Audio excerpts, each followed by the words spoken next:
Naam, mtazamaji, karibu tena kwenye kipindi cha Baragumu, ambapo sasa tunaendelea na sehemu yetu ya pili, sehemu ambayo huwa tunakuwa na mada tofauti tofauti, ambapo hii leo tutakuwa na mada inayozungumzia kuhusiana na saratani ya matiti, na tupo na wageni hapa studio, tukiwa na mkurugenzi wa huduma za kinga kutoka taasisi ya saratani ya Ocean Road, ni Dr. Crispin Kahesa. Karibu sana katika studio zetu. Lakini vile vile ameambatana na Dr. Faraja Kiwanga ambaye ni bingwa wa saratani kutoka taasisi ya saratani ya Ocean Road. Karibu sana. Sasa tunatambua kwamba mwezi wa 10 ni mwezi wa ugonjwa wa saratani ya matiti. Tukiwa mwaka huu 2025, labda tuanze kwanza kuangalia hali ikoje. Ni kweli ndugu wa mtazamaji, mwezi huu wa 10 ni mwezi mahususi hasa kwa kuzungumzia uelewa, ufahamu wa saratani ya matiti. Na sisi kama Tanzania tunaungana na jumuiya ya kidunia kuweza kuzungumzia saratani hii. Kwanza ningependa tufahamu saratani ya matiti ni nini. Tutambue kwamba kuna saratani zaidi ya 200 na saratani ya matiti ni miongoni mwao. Na hii inatokea pale ambapo chembe hai za titi zinakuwa bila mpangilio au udhibiti wa ukuaji wa chembe hai za titi unapopotea, kupelekea aidha uvimbe kutokea au si ndio tunaita ni saratani. Na saratani hii kwa bahati mbaya haichagui jinsia wala haichagui hali ya kimaisha. Tutambue kwamba wanaoathirika wakubwa sana ni wanawake. Kama kati ya wagonjwa 100, asilimia 99 au wagonjwa 99 ni kina mama na asilimia 1 ni kina baba. Lakini ukiangalia hali ikoje hasa hapa kwetu Tanzania, unaweza kuona kwa mwaka inakadiriwa zaidi ya watu 45,000 wagonjwa mpya wa saratani hutokea. Na kati ya hao wagonjwa wa saratani ya titi ni wagonjwa takribani 4,200. Ukiangalia kwa namba unaweza kuona sio idadi kubwa, ila huzuni tunaiona ni asilimia 60 ya hao wanakuja wamechelewa. Hii hupelekea kati ya wagonjwa 2 wanaopata saratani ya titi, mmoja hufariki chini ya miaka 5. Kwa hili kwetu naona kwamba ni janga kubwa ambalo tuna kila sababu ya kujengea uelewa kwa jamii na kuielewesha kwamba ugunduzi wa mapema unaweza kuokoa maisha. Na labda kumekuwa na jitihada za muda mrefu, hasa nishaifanya sana vipindi na taasisi ya Ocean Road. Mmekuwa mkihimiza sana ili swala la kutueleza wananchi kwamba tunapowahi ikiwa katika hatua za awali, msaada unakuwa ni mkubwa zaidi.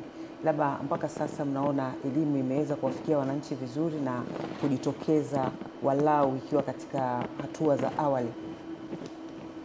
Ukilinganisha na kipindi cha nyuma, at least au tunaweza tukasema kuna unafuu. Na hii picha tunaiona kwa kipindi cha nyuma ilikuwa kati ya wagonjwa 10 wanakuja na saratani ya matiti, 9 walikuwa wanakuja wamechelewa. Au tunaweza kusema asilimia 10 tu ndio walikuwa wanakuja kwenye hatua za mwanzo za ugonjwa. Ila kwa sasa hivi tunaweza tukaona kwamba ni asilimia 40 wanawahi. Ingawaje ukiangalia kwenye jamii kwa ujumla wake, kati ya kina mama 100 ukiwaweka ambao wamewahi kwenda kufanya uchunguzi au wamejitokeza ni kama kina mama 5. Kwa hiyo ni asilimia 5 tu ya jamii. Kwa maana nyingine inawezekana elimu haiko ya kutosha au hamna jitihada za kutosha za mtu mmoja mmoja kuweza kuchukua hatua. Moja, kujenga tabia ya kuepuka, lakini pia kujitokeza kwa ajili ya uchunguzi. Daktari, unafikiri labda nini kinasababisha mtu kuchelewa kupata matibabu? Mimi nikiangalia naweza nikasema ni swala mtambuka. Kunaweza kukaa na sababu nyingi. Kwanza kuna sababu ya mtu mmoja mmoja, lakini pia kuna sababu nyingine naweza nikasema za kijamii ambazo zinahusisha tamaduni. Lakini sababu ya tatu pia, labda mfumo wetu wa afya kwa kipindi kirefu sana cha nyuma ulikuwa umejikita au umeweka ajenda kubwa kwa magonjwa yanayoambukiza, malaria, kipindupindu, kwa shako, na magonjwa ambayo hayaambukizi hatukuiona kama ni changamoto. Lakini pia tukija kwenye tamaduni au swala la kijamii, wengi tumekuwa tunaenda hospitalini pale yanapotokea matatizo. Kwa hiyo swala la kuwa mtu una hali yako njema, una afya njema, kwenda hospitalini ilikuwa sio utamaduni pia. Na watu wengi wanaona kwamba kwenda kufanya uchunguzi labda ni kuyatafuta matatizo. Kwa hiyo ni dhana. Lakini pia hata mfumo wetu wa afya pia, ilikuwa hospitali unaambiwa dawati la wagonjwa. Hospitali sio kwa watu wazima. Kwa watu wazima tulikuwa naenda tu kwenye huduma za mama na mtoto, labda chanjo na kadhalika.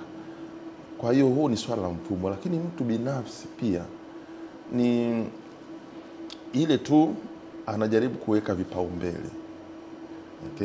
Kwake kipaumbele afya, nafikiri watu wengi walikuwa waone kama ni kipaumbele au uwekezaji.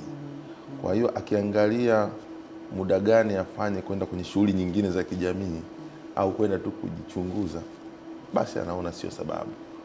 Lakini sababu nyingine ilikuwa ni huduma hizi kwa miaka ya nyuma zilikuwa ziko mbali na watu. Kwa hiyo mtu akiangalia gharama gani ataitumia kufika, swala la muda au upatikanaji nao ilikuwa ni changamoto. Kwa hiyo kwa ujumla wake hizi ni sababu zimeungana kwa ujumla kuweza kupelekea. Lakini kwa sasa hivi nafikiri hiyo ni dhana ambayo imebakia, historia imepita. Watu wameanza kuona ule umuhimu wa kuwa na utamaduni wa kupima.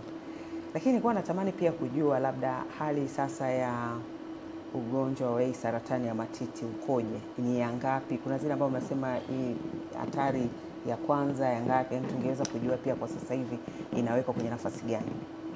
Dr. Faraja. Asante. Saratani ya matiti tuseme kwa dunia inaongoza kwa idadi ya wagonjwa, lakini kwa takwimu za kwetu, kwa ukanda wetu, saratani ya mlango wa kizazi ndio ya kwanza, inaathiri wanawake wengi na ni kwa asilimia zaidi ya 46, ikifuatiwa sasa na hii saratani ya matiti ambapo ni takriban asilimia 16 ya wagonjwa wanakuwa wamepata hii saratani. Ukiangalia ni saratani ambayo iko juu kwa kuathiri wanawake. Sawa sawa. Na labda kuna sababu zozote ambazo zinahusishwa nazo? Visababishi vipo ama vihatarishi Ndio ambavyo tunaweza tukavigawa katika makundi. Kuna visababishi ambavyo tunaweza tukavizuia ambavyo tunasema viko katika asilimia 60, na vile ambavyo hatuwezi kuvizuia ni kwa asilimia 40. Kwa hiyo kwa upande huu wa saratani hii ya matiti tunasema kuna ulaji usiofaa, kula vyakula ambavyo vina mafuta mengi, kimoja kihatarishi ama kisababishi ambacho kinaweza kikamfanya mama au baba kupata saratani ya matiti. Lakini uzito ambao umezidi, uzito uliokithiri, na yenyewe ni kimoja hapo cha kisababishi.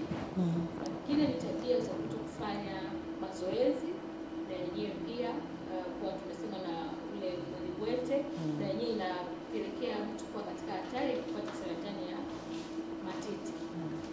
Lakini visababishi vingine ni pamoja sasa na tunasema tuwezi kuvizuia. Okay. Na jinsia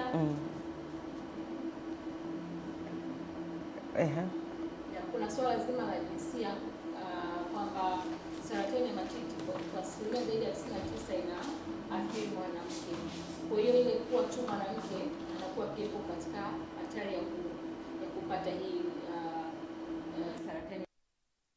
Na vingine sasa vinaingia hapo pia, vingine ni kwenye familia. Je, kuna historia ya saratani? Kwa sababu hii ni saratani pia ambayo inaweza pia ikatembea katika vizazi na vizazi.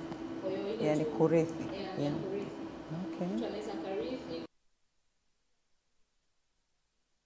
shangazi, ama kizazi kikaruka, kizazi kingine kikaja kikaathirika na ile saratani.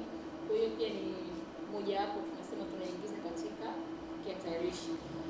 Lakini pia kuna visababishi vingine ambavyo sikuwa nimevitaja, especially kwa hii saratani ya matiti pamoja na kwa wanawake. Sasa tunaingia kwa wanawake kwamba ule umri ambapo binti anapoanza kuona hedhi.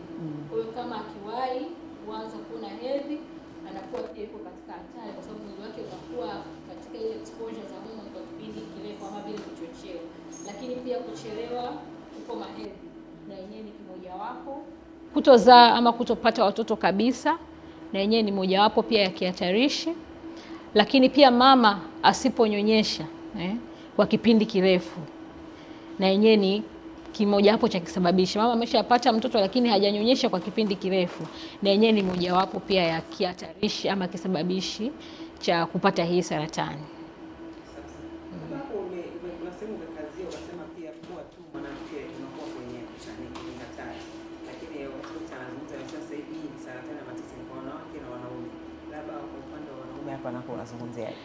Yes, kwa upande wa wanaume 1% inabaki. Ameongea daktari, lakini kwa utaona 99% ni wanawake, lakini 1% inabaki kuwa kwa wanaume. Kwa hiyo kwa wanaume wao sasa visababishi ama vihatarishi vinaingia sasa kwenye vile ambavyo tunasema vinaweza kuzuilika. Zile tabia zile ambazo sasa kula vyakula ambavyo vina mafuta mengi, pengine matumizi ya vyakula ambavyo vimesindikwa, ulaji wa nyama nyekundu ambazo zimepikwa kwa mioto mikali, uzito ambao umezidi, kutokufanya mazoezi, matumizi pia ya pombe kupita kiasi, matumizi ya tumbaku. Hivyo pia ni katika visababishi ambao vinaweza vikamweka mtu hata mwanaume kupata pia saratani hii ya matiti. Labda pia ungetukumbusha dalili. Yes. Saratani za matiti inakuwa na dalili kivimbe. Mtu anaweza akaona kivimbe kwenye titi lake, na kivimbe hichi kinaweza kaa kwenye sehemu ya titi ama kwenye kwapa ama kwenye mfupa juu hapa kwenye collarbone. Kwa hiyo mtu awe ana tabia ya kujiangalia kama akiona kuna hayo mabadiliko ya aidha kivimbe ama titi lilikuwa katika hali ya kawaida, pengine imebadilika ile ngozi yake na kuwa kama mfano wa ganda la chungwa, ama titi limeongezeka ukubwa. Lakini kwenye titi pia kuna chuchu. Je, chuchu katika hali ya kawaida ilikuwa iko katika hali gani? Ni chuchu ambayo imetoka nje ama ni chuchu ambayo imeingia ndani? Kwa wale ambao chuchu iko katika ile hali ya kawaida afu baadaye anakuja kuona ile chuchu imeingia ndani, hiyo pia ni mojawapo ya dalili. Lakini pia kwenye chuchu, je, ni aina gani ya discharge ambayo inatoka? Kama inatoka damu ama uchafu ambao ni wa rangi ya brown, hiyo pia ni mojawapo ya dalili za saratani za matiti. Lakini pia maumivu wakati mwingine, na yenyewe ni mojawapo inaweza ikatokea kama dalili za saratani za matiti. Lakini pia dalili zingine za saratani za matiti inategemea sasa na jinsi ambavyo ugonjwa umeenea. Kwa mfano labda mgonjwa umeenda kwenye mapafu, atakohoa, maumivu ya kifua, pumzi, kupata shida ya kupumua. Kama imeenda kwenye ini, pengine tumbo kujaa ama kupata ile njano. Maumivu ya mifupa ni kutokana na jinsi ambavyo ugonjwa sasa umesambaa, umeenda kuathiri maeneo yapi. Lakini dalili za awali ni kama hizo ambavyo nimezisemea. Sawa sana. Sasa nikirudi kwa Dr. Kihesa hapa, mkurugenzi wa huduma za kinga taasisi ya saratani ya Shenrod. Tatizo hili tumelisikia. Labda katika huduma za kinga, ina kinga kweli mpaka sasa? Sisi tunapenda kuambia watu na jamii yote kwa ujumla kwamba uchunguzi na ugunduzi wa mapema unaokoa maisha. Tunaweza tukachukua hatua kuweza kupunguza uwezekano au hatari ya kupata saratani. Lakini kikubwa sio kupata tu, kwenye kuokoa pia hata kuokoa maisha. Kama nilivyosema, kama mtu anapata saratani wawili, mmoja anafariki chini ya miaka 5, unaweza kuona ni mzigo gani ambao ni mkubwa kwa jamii. Ila hii inatokana na kuchelewa. Kwa hiyo tunaweza tukapunguza hatari ya kupata kwa kurekebisha mfumo wako wa maisha, lakini pia tunaweza kupunguza hatari ya kupoteza maisha mapema. Yaani tukaongeza kuishi muda mrefu. Ndio maana siku hizi tunazungumzia mashujaa wa saratani. Kuna watu wameishi zaidi ya miaka 20 au 30. Okay? Tangu wamegundulika na saratani. Hii ni kwamba waligundulika mapema, ugonjwa ukiwa kwenye hatua za awali. Sasa inakupa matokeo mazuri kwenye tiba na kupelekea uweze kuishi kwa muda mrefu sana. Kwa hiyo ugunduzi na uchunguzi wa mapema unazuia kutokea kwa ugonjwa au unapunguza, lakini pia unazuia au unapunguza vifo vya mapema. Sasa, na labda ni kuanzia umri gani daktari mnashauri mtu aanze kujichunguza, na hasa kwa upande wa kina mama ambao ndio muonekano wako kwenye hatari kubwa zaidi? Sisi tunawaambia watu kwamba mama yote anaanzia miaka 25 inabidi aanze kujenga tabia ya kufanya uchunguzi. Na uchunguzi unaweza ukaanza kwa mtu binafsi mwenyewe. Mtu binafsi tunaamini ndio pekee anaweza kujua mabadiliko ya mwili wake. Ndio maana anasema mama anatakia auangalie muonekano wa titi lake, aweze kugundua viashirishi vya mwanzo kama alivyozungumzia daktari. Kuna anaona titi lake moja labda ni zito kuliko jingine, au limebadilika muonekano, au lina kivimbe, na hii ataigundua kujipapasa. Lakini peke yake inaweza istoshe. Kwa hiyo inatakiwa akutane na wataalamu wa afya ili afanyiwe vipimo vya kina. Na hivi vinatakiwa vianze kuanzia miaka 25 na kuendelea. Ingawaje kwenye kina mama wenye miaka kuanzia 40 tunasema sio mjadala, kwake alichukue kama ni kipaumbele. Alau kila mara moja kila mwaka lazima aende kwa wataalamu akafanye vipimo vya uchunguzi. Sawa. Na labda nikirudi kwa Dr. Faraja sasa, ni wakati gani mzuri kwa mama kujichunguza, na labda ungetukumbusha kidogo zile dondoo za kujichunguza? Kwa mama kufanya uchunguzi wa kwake binafsi, tunasema ile self breast examination. Kwa hiyo kuna kategori ambayo ni mama ambaye bado yuko kwenye mzunguko wa siku zake za hedhi. Huyu tunashauri ajifanyie uchunguzi kuanzia siku ya 5 mpaka ya 7 baada ya kumaliza siku zake zile za mwezi. Na kwa wale ambao tayari wamekwisha kukoma hedhi, wenyewe tunashauri anaweza akachagua siku yoyote ile ya mwezi akawa anajifanyia uchunguzi mwenyewe. Kama akiamua tarehe 1, basi tarehe 1 kila mwezi anakuwa anajifanyia uchunguzi. Lakini ile inakuwa ni yeye mwenyewe anaamua sasa ni siku gani atakuwa yuko katika nafasi ya kujifanyia uchunguzi. Sawa, anafanya uchunguzi anafanyia kwa matiti yote. Yes, anajifanyia mwenyewe kwa either anaweza kalala ama akasimama kwenye kioo akajiangalia. Anatumia viganja hivi vya tuseme ubapa wa vidole vyake kuweza kupita kwenye titi, kuweza kuzunguka, kuangalia sasa kama kuna chochote ambacho anakisikia, kama kuna kivimbe chochote ambacho anaweza kakisikia. Kwa hiyo ni kwa matiti yote mawili, lakini mpaka huku kwenye makwapa, mpaka hapa kwenye kwa hiyo kadri anavyoendelea, kama kutakuwa kuna mabadiliko yoyote, ni rahisi yeye mwenyewe kuyagundua. Lakini sasa ule utaalamu uchunguzi wa kitabibu ni kama mkurugenzi ambavyo amekwisha kuongea. Tunashauri pamoja na kwamba self breast examination inaanza na wewe, lakini pia uchunguzi wa kitaalamu na wenyewe ni wa muhimu sana. Kwa sababu wakati mwingine unaweza wewe mwenyewe usijione, lakini mtaalamu anaweza kukusaidia. Lakini mbali na uchunguzi wa kitaalamu, sasa pia kuna wa kutumia ile clinical breast examination, na kutumia pia hiyo palpation ama kupapasa. Pia kuna uchunguzi wa kutumia x-ray, tunasema mammogram.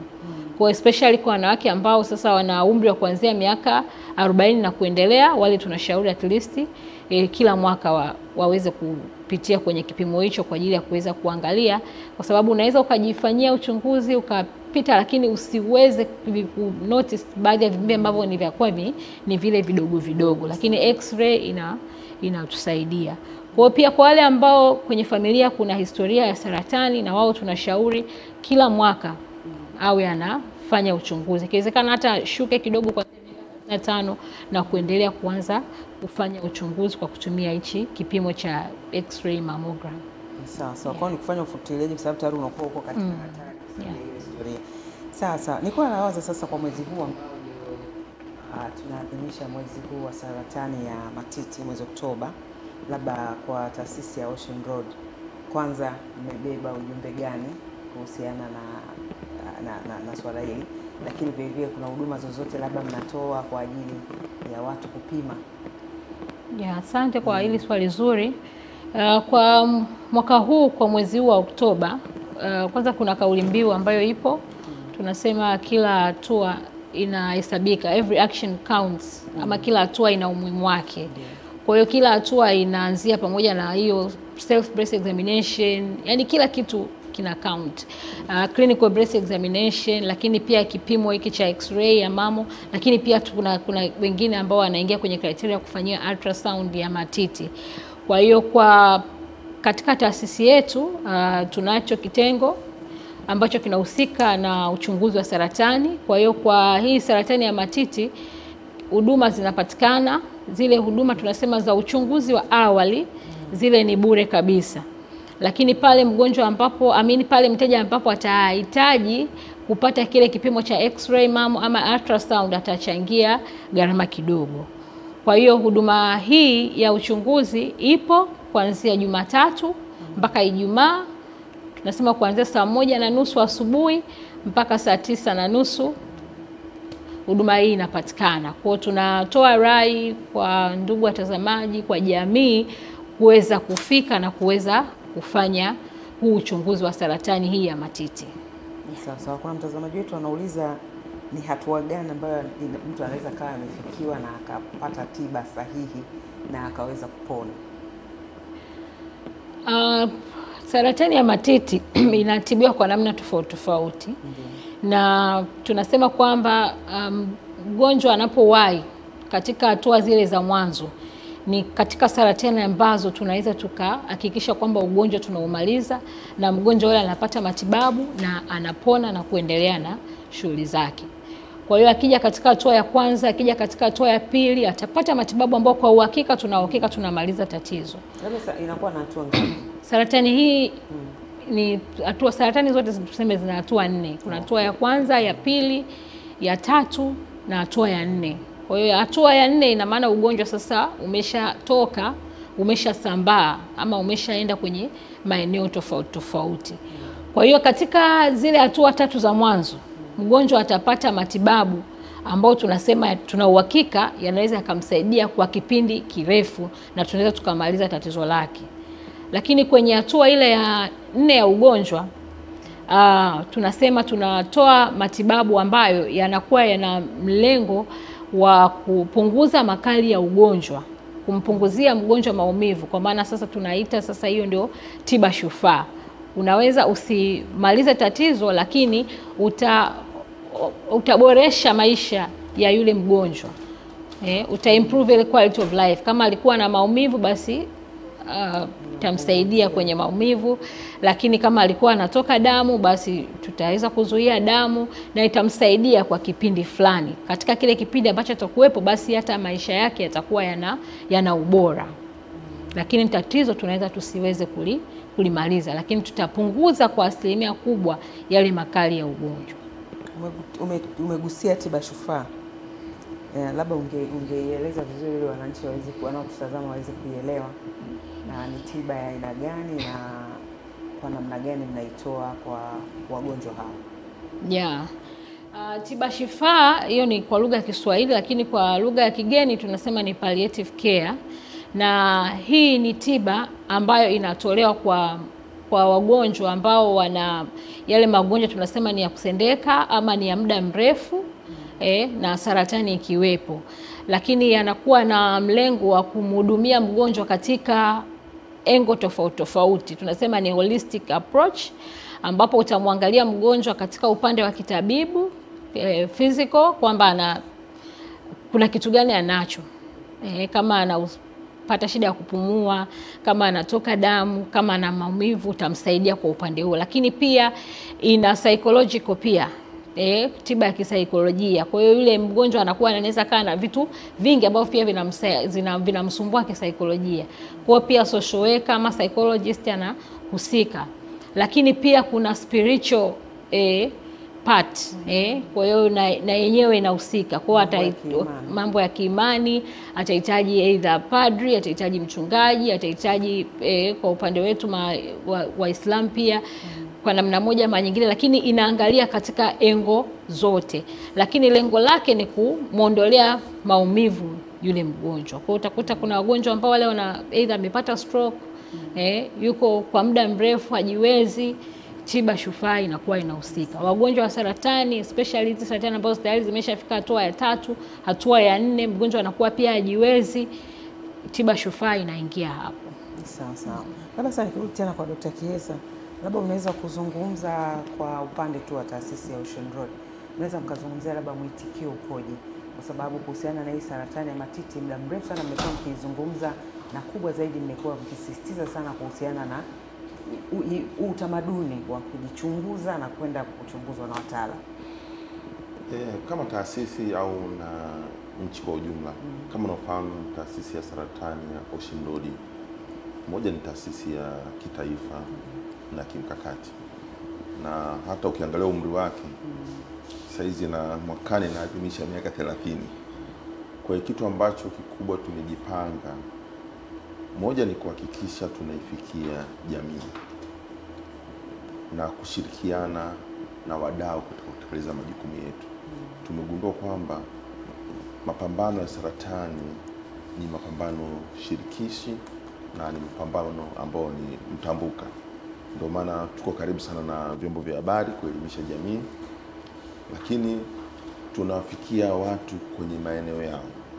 Zamani tulikuwa tunasubiri wagonjwa wafike kwetu, lakini tumeona kwamba jamii kubwa iko kwenye mazingira yetu tunaoishi. Kwa hiyo tuna huduma za mkoba za kufanya uchunguzi. Aidha ni mahali pa kazi, hatuangalii mtu mmoja mmoja, sasa hivi tunaangalia kundi kubwa la jamii. Kwa hiyo mfano kama hapa Channel 10 mkiwa mmekusanyika, tunahakikisha kuwafikia kwa kuwapa elimu, na kuna vipimo ambavyo vinaweza vikafanyika kwenye mazingira yenu yalipo. Lakini sio tu mazingira ya kazi, hata kwenye kundi kubwa la jamii. Licha hivyo, tunahakikisha hizi huduma za saratani zinasambaa nchi nzima. Kwa hiyo tunajengea uwezo wataalamu kwa kuwafundisha kwenye hospitali na vituo vya afya. Lengo letu ni kuhakikisha mwananchi anafikiwa kwenye mazingira yake. Huduma hizi zimesambazwa kwenye hospitali zetu za kanda, mikoani, lakini kuna vituo zaidi 900 vya kufanya uchunguzi nchi nzima wa awali.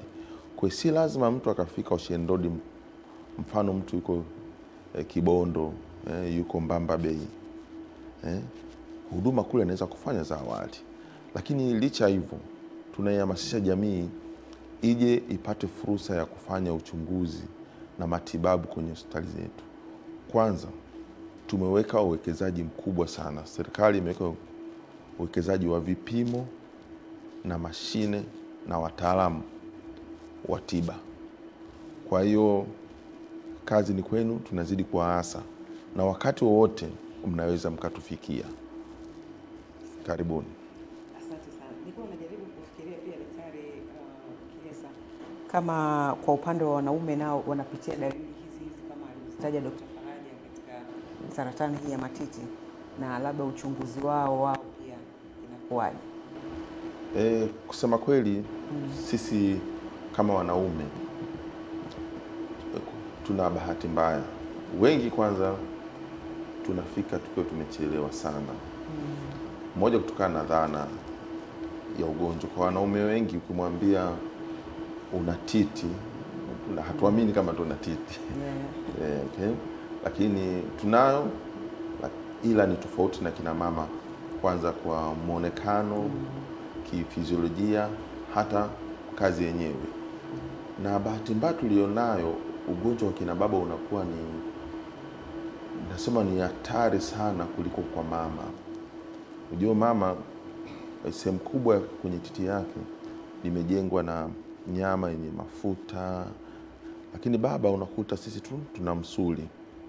Kwa hiyo akipata sehemu ya titi, ugonjwa ni rahisi ukasambaa karibu sana na viungo ambavyo ni jirani, cha kwanza. Lakini cha pili, hata uwezo, kinga ya baba na mama kidogo ina tofauti. Kina baba wengi uwezo wa kustahimili aidha kwa kinga ya mwili, lakini kisaikolojia pia, hata kijamii, sio kama mama. Kwa wengi kupelekea kufariki. Ingawaje idadi tunaiona ni 1%, lakini sasa hivi tunaona kama idadi inaanza kuongezeka. Inategemea labda vile visababisha au vihatarisha alivyovisema. Labda kina baba ndo wamekuwa wahanga wakubwa wa hivi: unene uliokithiri, matumizi ya tumbaku, unywaji wa pombe, na wengine tabia bwete. Kwa hii inawezekana imeongeza pia hatari zaidi. Na mnawashaurije sasa kuhakikisha mtu anajichunguza, sababu tatizo tayari limeonekana lipo? Mimi napenda kuambia kina baba wenzangu kwamba yoyote iko kwenye hatari ya kupata. Pale unapoona mabadiliko, tusisubiri dalili za uvimbe. Wengi kina baba wengi huaga wanasikia kama maumivu. Aidha akiwa saa nyingine akivaa shati anapata maumivu kabla ule uvimbe hajauona, kwa sababu uvimbe unaanza kama chembe ndogo, hauoni. Kwa pale anapoona hizo dalili sio za kawaida, tafadhali chukua hatua. Utapata matibabu na unaweza kupata matokeo mazuri ukaokoa maisha yako. Sawa sana. Magonjwa ya saratani kwa wananchi wengi ama tuseme duniani ni magonjwa ambayo kwa namna moja au nyingine mtu anayaogopa hata kabla hajayasikia. Kwa hiyo ndo maana daktari pale mwanzo ulizungumza hata kuwepo na ule mtazamo, mtu anakuambia hata ukimshauri anakuambia kwa nini nikatafute majanga, kwamba anaona nitakapobainika basi na maisha yangu tayari yamebadilika. Nyinyi ni wataalam na mmekuwa mkishughulikia masuala kwa muda mrefu, mna uzoefu, na ndio maana mnasisitiza hatua za awali mtu anaweza kupona kabisa. Sasa nini mngewaambia watazamaji wetu ambao wanatusikiliza, tuondoe dhana ya kuona kwamba unaenda kutafuta janga, uone sana sana unaenda kutafuta uhai, kwa sababu utakapobainika na ni hatua ya awali basi unapata matibabu kwa urahisi zaidi? Kama unafahamu kuna kauli ile wanasema mficha ugonjwa mwisho kifo, mauti humuumbua. Na nachowaambia watu kwamba kinga ni bora kuliko tiba. Lakini kitu cha pili, afya yako ndo msingi wako wa maisha. Ugonjwa kadri unavyochelewa, hata matokeo ya tiba yanakuwa sio mazuri. Kwa hiyo na waasa pale unapoona mabadiliko yoyote ambayo si ya kawaida, tafadhali fika hospitalini. Lakini cha pili, jenga tabia ya kufanya uchunguzi wa awali. Sawa sawa. Dokta, utajazia hapo, lakini vile vile ungetuambia pia kina mama labda kuja kujichunguza, walau gharama rafli inakuwaje kwa vipimo zaidi sasa kwenye hii saratani ya matiti peke yake? Asante. Kama ambavyo nimeshaongea, labda nikiongelea kuhusiana na gharama, nilizisemea pale awali kwamba uchunguzi wa awali hauna gharama yoyote, kwa sababu ni mtaalamu tu atafanya ile kumpapasa yale matiti na kuangalia kama kuna suspicious lump yoyote, yani kama kuna na hisia kwamba kuna kitu ambacho amekiona.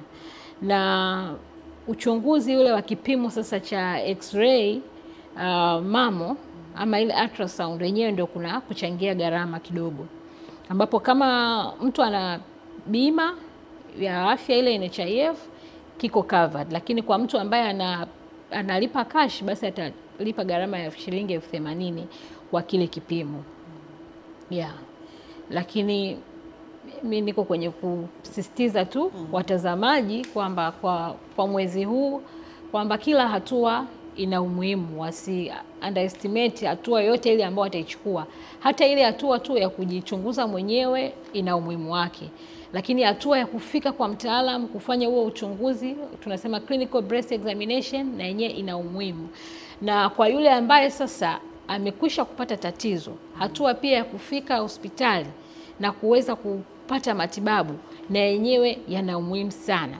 Lakini pia kuna ndugu ambao pia ama jamii ambayo pia inao wagonjwa majumbani, lakini wengine wanafika mahospitalini, pia hatua hiyo ya kuwasupport wale na yenyewe ina umuhimu wake. Kwa hiyo hakuna hatua ambayo haina umuhimu katika mwezi huu ambao tunaendelea kuhamasisha saratani ya matiti.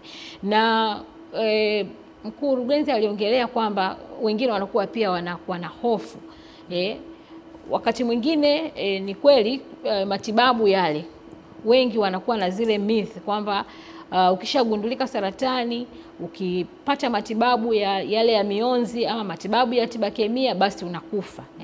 Ile ni hofu ambayo imetanda kwenye jamii, lakini ninaomba tu niwatoe hofu ndugu watazamaji na jamii ambao wamekwisha kupata hizi changamoto, kwamba matibabu ya saratani yana lengo la kuondoa ama ya kushambulia zile chembe za saratani ambazo athiri katika lile eneo. Na changamoto za matibabu zipo. Tunasema hakuna matibabu ambayo hayana yale maudhi madogo madogo.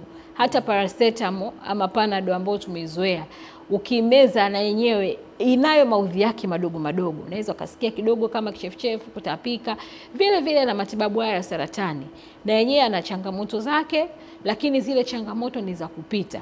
Kwa hiyo kuna aidha nywele kutoka, kinga ya mwili kushuka, kichefuchefu, kutapika, kwenye mionzi pengine kupata michubuko, kwenye zile sehemu ambazo mgonjwa anatibiwa. Lakini vitu vyote hivi vinakuwa ni vya kupita katika kile kipindi, na baada ya pale mgonjwa anarudi katika hali yake ya kawaida. Kama nywele zilikuwa zimetoka, basi nywele zitaweza kurudia kama kawaida. Kinga wakati mwingine ikashuka, lakini tunapambana na yule mgonjwa, tunaipandisha ile kinga, kinga yake inakuwa iko sawa. Kwa hiyo ni vitu ambavyo vipo, lakini ni vya kupita kabisa kabisa. Kwa hiyo watu wasiwe na hofu kwamba mionzi inaua, sijui tiba kemia zinaua, hapana. Lakini tunaendelea kusisitiza tu kwamba watu waweze kufika mapema, wakigundulika mapema, waweze kupata tiba ile sahihi ambayo ni ya mapema, ambayo inaweza ikaondoa kabisa yale matatizo ya saratani. Umegusia mtazamo. Nakumbuka kipindi fulani nilikuwa nafanya kipindi hapo Ocean Road, ikazungumzia pia wagonjwa wengine unakuta wanachelewa hospitali, sio kwa sababu labda hawakuona dalili mapema, lakini labda aliona akaanza kwenye tiba zingine. Inaposhindikana sasa ndio unakuta wanakuja kukimbilia hospitali. Labda na kwa watu kama hao ungewaambia nini, na hasa kuhusiana na hii saratani ya matiti? Sasa kwa watu ambao wanakimbilia, kuna ambao wanagundulika na saratani lakini wanakimbilia kwenye tiba mbadala, kwenye tiba tuseme kuna wengine wanatumia zile supplements, tunasema nakwambia mimi siwezi nikatibiwa na hizo kemikali. Nataka kitu ambacho ni supplement, ambacho kinakuwa kama ni chakula tu. Lakini sasa saratani ni tofauti. Tiba mbadala nyingine kama za kienyeji ambazo zinatolewa. Mtu anaona aanze kule kabla ya kufika hospitali. Sasa kwa wale ambao wanaanzia huko, mwisho wa siku wanakuwa wanajichelewesha wenyewe kupata ile tiba sahihi, kwa sababu zile tiba hazitamsaidia kuondoa tatizo. Kwa sababu zipo cases ambazo tunakutana nazo, amekutwa na kivimbe, tayari kimeshaonyesha ni saratani, lakini mgonjwa yule anakimbia, anaogopa yale matibabu kwa sababu ya hiyo mitizamo. Anaenda anatumia hizo tiba mbadala, lakini mwisho wa siku yule mgonjwa anarudi tena kwetu. Na atakaporudi tatizo linakuwa halijasubiri. Atakuja, pengine alikuja mwanzoni akiwa katika hatua ya kwanza, ila atakapokujia anaweza akaja pengine miezi 7 baadaye ama mwaka umepita, tatizo linakuwa haliko pale. Unaweza ukakuta tayari limekwisha kufika hata hatua ya 4. Kwa tiba mbadala pekee yani haiwezi ikaondoa saratani. Saratani ni lazima, kwa sababu tumesema ni zile chembe hai ambazo zimebadilika utaratibu na kutengeneza vivimbe, na tabia yake sasa vinakuwa vinaenea. Kitu pekee ambacho kinaweza kikadhibiti ni zile tiba kemia ambazo zinaweza zikashambulia sasa zile seli, lakini pia zikadhibiti ugonjwa usiweze kuenea, lakini pia zinadhibiti ugonjwa usiweze kujirudia. Kwa hata mionzi tunayotoa kwa mama pale kwenye titi inatusaidia kudhibiti ugonjwa usirudie katika eneo lile la titi. Sawa sawa. Yeah. Sasa tunamaliza kipindi chetu, tumebaki kama na dakika 2 tu, labda tungempa mkurugenzi fursa ya kuzungumza na wananchi tukiwa tunaangalia mwezi huu ambao ni mwezi maalum kwa ajili ya saratani ya matiti. Mimi nachopenda kwanza kuongea na ndugu watazamaji. Kwanza tutambue kwamba saratani ni ugonjwa kama ugonjwa mwingine. Unaweza kumpata mtu yoyote. Na saratani inaweza ikazuilika na saratani inatibika. Cha kwanza, moja, tuzingatie mfumo bora wa maisha ambao unajali kudhibiti vile visababishi. Tupunguze matumizi ya tumbaku au tuepuke kabisa matumizi ya pombe, tuzingatie mazoezi. Cha msingi katika kipindi hichi cha mwezi wa Oktoba, kwa mtu binafsi ambaye hana saratani, karibu kwa ajili ya uchunguzi. Na kwa wale wenzetu ambao wana saratani, jamii kwa ujumla tuweze kuwapa support. Na hii inaendana sambamba kabisa na miaka 30 ya taasisi ya Ocean Road ambayo itatimia mwakani. Katika maadhimisho haya tunawakaribisha siku hizi mweze kufika, mpate fursa ya kutumia vitendanishi vilivyopo, rasilimali watu, wataalamu, vipimo. Msiogope kabisa kuhusiana na gharama. Kuna watu wana bima, kuna watu wanaweza kuchangia. Kuna kundi jingine hawana uwezo. Kuna utaratibu wa ustawi wa jamii wa kuweza kuwafanyia uwezekano wa nyinyi mkafanyiwa vipimo. Kwa hiyo msiogope. Karibuni sana. Shukrani sana. Mtazamaji, tulikuwa tunaangalia saratani ya matiti, ikiwa mwezi huu Oktoba ni mwezi maalum kwa ajili ya saratani hiyo. Na hapa studio tumepata bahati ya kuwa na mkurugenzi wa huduma za kinga kutoka taasisi ya saratani ya Ocean Road, ni Dr. Crispin Kahesa, ambaye pia aliongozana na Dr. Faraja Kiwanga ambaye ni bingwa wa magonjwa ya saratani taasisi ya saratani ya Ocean Road. Asanteni sana kwa muda wenu. Mtazamaji, tutapata taarifa ya habari ambayo ni marejeo, lakini baadaye pia tutarejea katika kipindi cha Baragumu kwa ajili ya kukutana na wahariri. Endelea kuwa nasi.